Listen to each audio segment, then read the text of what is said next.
So how can we boost a child's capacity to do more? No child is going to do less. So basically, we need to find ways to increase their capacity rather than decreasing the amount that they do. And we can rely on this 4Rs recipe to boost the child's capacity to do more, to help them to be able to repair and grow, to rehydrate, to refuel adequately, and certainly allocate time in the diary to recharge and recover. So what does that mean in practical terms? Well, in terms of refueling, we need to eat enough for what we do. Just like a car, the body needs enough of the right fuel at the right time to perform well and not break down. We need to also think about not just how much they get, but the different food groups. Are they eating a balanced diet? So it's important that children don't miss out on any food groups unless there's a medical need such as a lactose intolerance or celiac, where they need to miss out gluten, because children need all of the basic food groups. So whereas in adults we see whereas in adults there may be fads around either low fat diets, low carb diets, or even high protein diets. Importantly, in children, they only have small stomachs and therefore they need a little of everything, and making sure they're not filling up on one food group. And then the second aspect is rehydration. Children actually dehydrate much quicker than adults due to different surface areas, and their head relative to their body size is quite large, and as a result they lose a lot of heat and moisture through their skin. But children often mistake thirst for hunger. They often think they're hungry when in fact they're thirsty. So I would really encourage children to have water bottles at school, and on hot days make sure that they are being offered drinks regularly. Now, if they're doing sport for over an hour and a half, they may need some of the different products that you can get, which may hydrate them more, some of the energy drinks. But on the whole, children just need water. And so they're not always going to remember to drink. And so it's really important that parents and coaches support that with regular drinks breaks so that they don't get overheated and dehydrated. And certainly we know that stronger athletes seem to get fewer injuries. So one of our 4Rs principles is to not only to grow, but also to grow more muscles. And so we're going to do that through regular strength training. And it's certainly a myth that weight training will stunt the growth of athletes. But what's more likely to stunt their growth is lack of energy and lack of recovery. So the first thing that we need to do in order to get athletes stronger is to teach them to move. Once they've got those basic movement competencies, we call it physical literacy, just like numeracy and literacy in school, they also need to be taught how to move. And once you've done that, you can then teach them how to lift and how to add resistance training with bands or weights, because children need to get stronger. And certainly there's evidence that the stronger the child is and the more that they've done resistance training prior to their big growth spurt, the more likely they are to go through it with fewer injuries and also perhaps better coordination. So we can really increase our capacity by increasing the amount of sleep that we get. In a child who maybe only gets 7 hours sleep, perhaps if we could get them to just have 1 more hour per night, then over the course of a week, that would equate to 1 more whole night in sleep. And there's certainly more injuries associated with less than 8 hours sleep in children. But I liken it to the fact that we need to plug our phone in to make it work more efficiently at night. We need to recharge it. We need to scan for viruses. We need to back up things that we've done with the phone during the day to the hard drive. And our bodies are no different. It's a time for, yes, recharging, but it's also a time for processing new skills learned, information that they learned at school, and backing that up to retain it in the brain for future reference. And it's that time when we can check that we're not about to get a virus, that we can do our repairs on any injured cells. But it's also importantly when we build new muscles. And so it can be quite motivating for children to understand that if they want to get strong, they need to get more sleep. And critically, not all children of the same age are at the same stage. And what we mean by that is, let's imagine that this is the under-9s football team. At this point, looking at this picture, we don't know who's going to be the taller ones or who's going to be the shorter ones. But what we can certainly imagine is that they're probably all at different phases of development and maturation. And yet they'll all be in the same football team, probably all in the same school year. And so even children within the same age group, some can be up to 3 years skeletally behind, and some can be 3 years ahead. And so in some age groups, that can mean that there's a disparity of over 6 years between certain children. And that means that certain of them will have to work much, much harder to keep up. Some of them will get really frustrated and they'll get really disappointed when they're not being picked. And these younger, less developed children often need way, way more support and nurturing in order that they don't quit. But importantly, kids as they go through growth spurts often get injured more frequently. So we need to track the child's growth, regularly doing their height, perhaps in sitting and also in standing. And once we've got that data, we can put it into a calculator to work out what their predicted adult height's going to be. And once we have that predicted adult height, we can work out their current percentage of their final height. And we use this Camis-Roche method, and I'll show you a calculator in just a second. But let's just go through this example. In order to use the Camis-Roche method, you need to have the mother's height, the father's height, and the child's current height, weight, and age. Once that's put into a calculator, then what it will spew out is the predicted adult height. You can see it here as PAH. And here we're looking at an example where the child is 162 centimetres now, and they're going to end up as 176 centimetres. So they've still got 14 centimetres of growth to occur. And when we start to look at this as a percentage, it shows us that they're at 92% of their predicted adult height. And what we know is that between 88 and 96% of predicted adult height, that's when the child is most likely to do their big growth spurt. And that peaks at around 92 to 93%. Girls often do their growth spurts earlier, often by as much as 2 years. But this calculator still works for both sexes. And the one I use most frequently is the one on the Bath University site, and it's called their biobanding widget. And you just put the details into this and it will give you a little graph with their predicted adult height and where they are currently. One of the other things that can affect our capacity is how stressed we feel. And certainly part of that is our mindset and whether we view mistakes as a positive thing which can lead to more learning or something that should be avoided at all costs. And I'll often use this picture with children, asking them, did this baby stop walking the first time it fell? And nearly all children will agree that that's highly improbable. They usually pick themselves up, they dust themselves off, and basically they try again. And I'll emphasize to them how babies are born to make mistakes.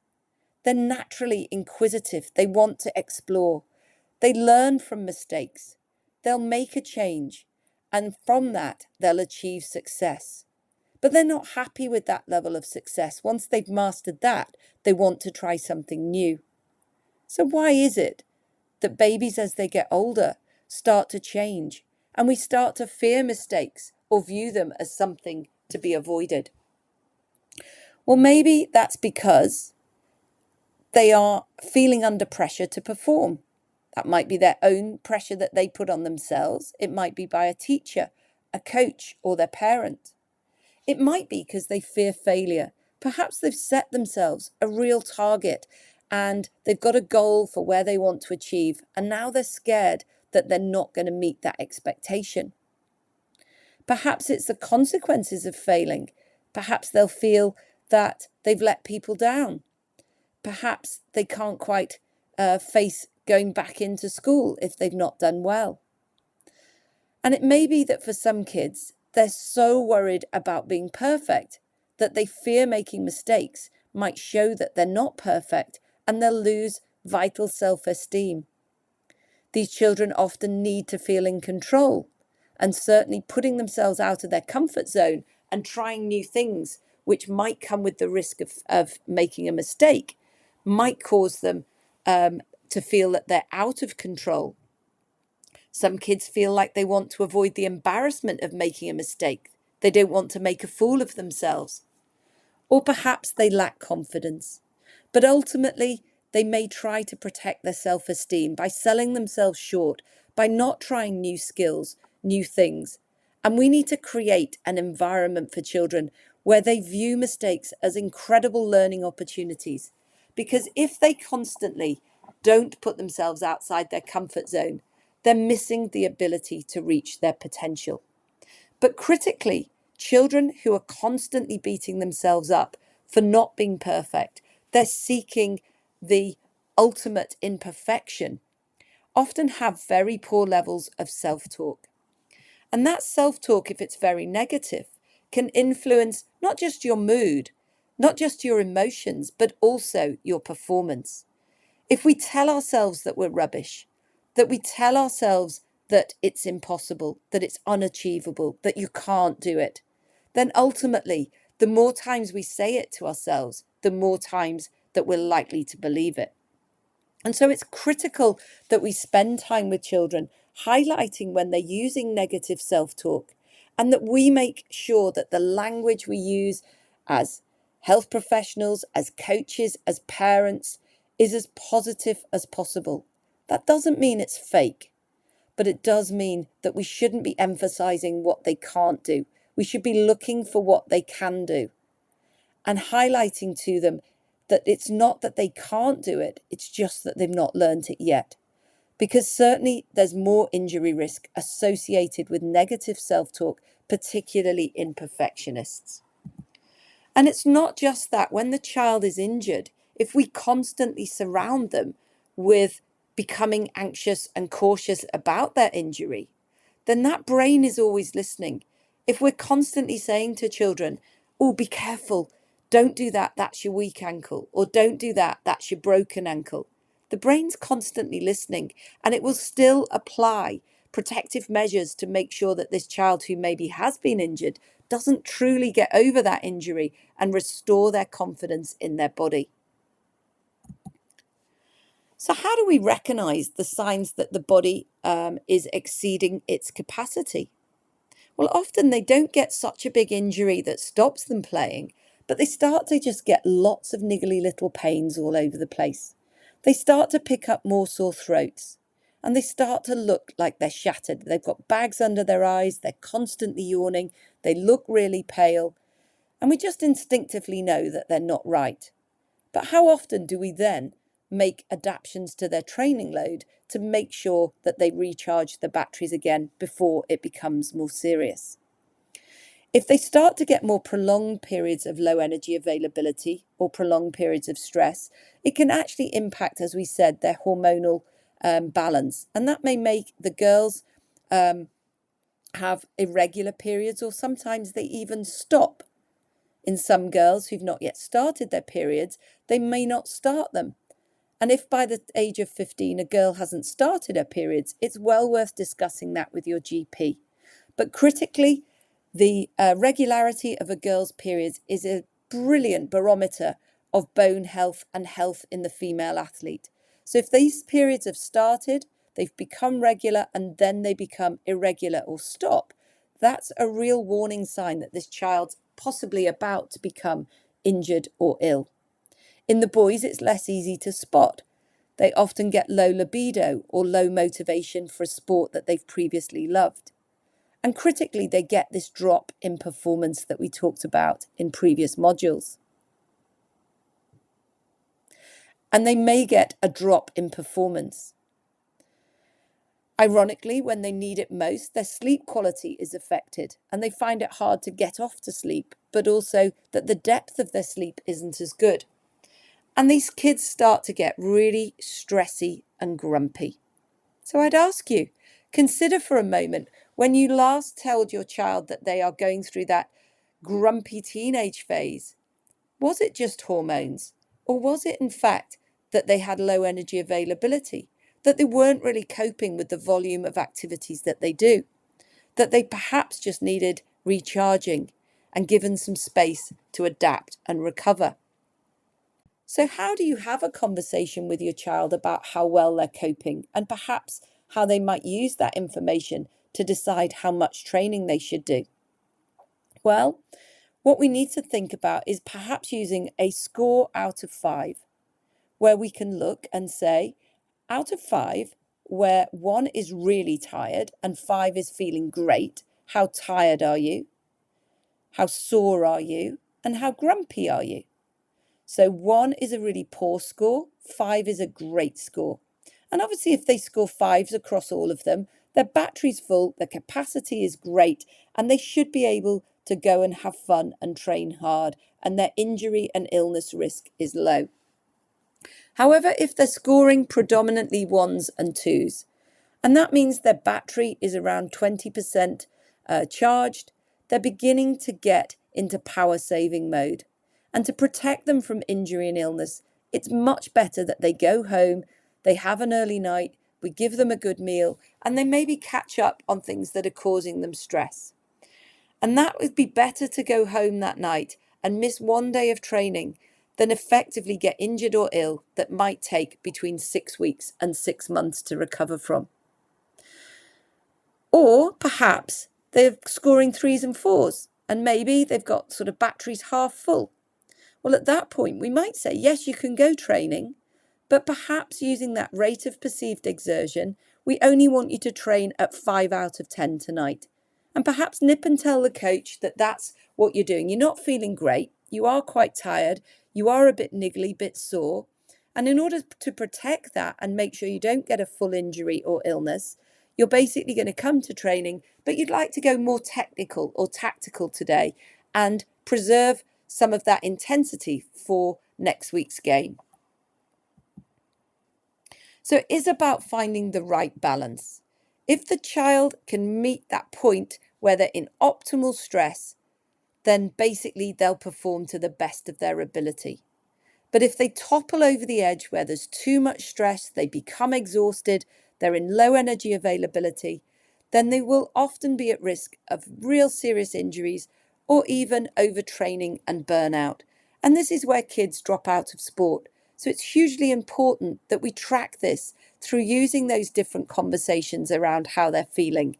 So in summary, how do we reduce our injuries in junior athletes? At the start of a new season or term or following injury or illness, we need to start slowly and build up that load and intensity gradually. We need to factor in adaptation days where their bodies can catch up with what they've been doing and create new bone and new muscles that need time to get stronger, but ultimately will lead to them being able to do more. We need to teach kids to listen to their body and adjust their training intensity according to their current capacity. And if they need recharging, it's better to do it now than risk them getting injured or ill. Better a day off than a season missed. Kidsbacktosport.com is a website where you can get comprehensive support for parents, practitioners, teachers, and coaches to help keep kids injury-free. Importantly, it will give you vital information about how to help your child get back from injury and also help you find practitioners with a special interest in helping your child get back to sport.